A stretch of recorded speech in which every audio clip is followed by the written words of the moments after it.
Hello বন্ধুরা, আসসালামু আলাইকুম। আশা করি সবাই ভালো আছেন। তো বন্ধুরা, আজকে দেখাবো কিভাবে ফেসবুক প্রোফাইল পিকচার এবং কভার ফটো অ্যাড করতে হয়। তো প্রথমে আমরা ফেসবুক ওপেন করব। ফেসবুক ওপেন করার পর বাম পাশে এই যে দেখেন লেখা আছে পান্নালাল, এটা হচ্ছে আমার ফেসবুক প্রোফাইলের নাম। এই পান্নালালের উপর ক্লিক করব। ক্লিক করার পর দেখেন এখানে আপনার লেখা থাকবে অ্যাড কভার ফটো। আমার আগে কভার ফটো দেওয়া আছে, এই জন্য লেখা আছে এডিট কভার ফটো। আপনার এখানে লেখা থাকবে অ্যাড কভার ফটো। এটাতে ক্লিক করবেন। করার পর আপলোড ফটো, এটাতে ক্লিক করবেন।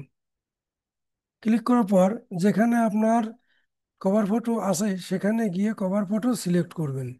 তা আমি একটা ছবি সিলেক্ট করলাম। করার পর ওপেনে ক্লিক করলাম।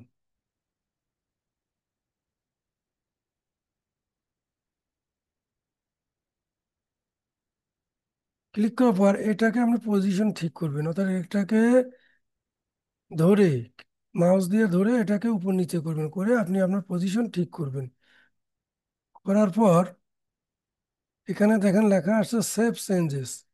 সেভ চেঞ্জেসে ক্লিক করবেন। করলে আপনার কভার ফটো অ্যাড হয়ে যাবে। তো আমার কভার ফটো অ্যাড হয়ে গেছে।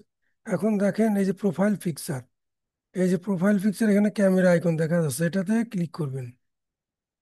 করার পর আপনার লেখা আসবে আপলোড ফটো। আমি যেহেতু আগে ছবি অ্যাড করেছি, এই জন্য আমার এই ছবিগুলো দেখাচ্ছে, আপনার এগুলো দেখাবে না।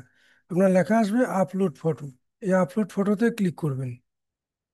ক্লিক করার পর যে ছবিটা আপনি দিতে চান সেই ছবিটা সিলেক্ট করবেন।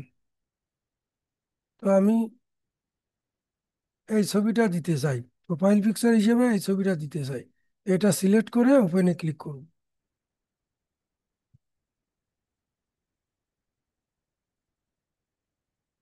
ওপেনে ক্লিক করার পর এটাকে ধরে আমি পজিশন ঠিক করব। ঠিক করার পর সেভে ক্লিক করব। তা আমার প্রোফাইল পিকচার অ্যাড হয়ে গেল। তো বন্ধুরা, আশা করি বুঝতে পেরেছেন। যদি আমার ভিডিওটি ভালো লেগে থাকে তাহলে সাবস্ক্রাইব করে পাশে থাকবেন। আল্লাহ হাফেজ।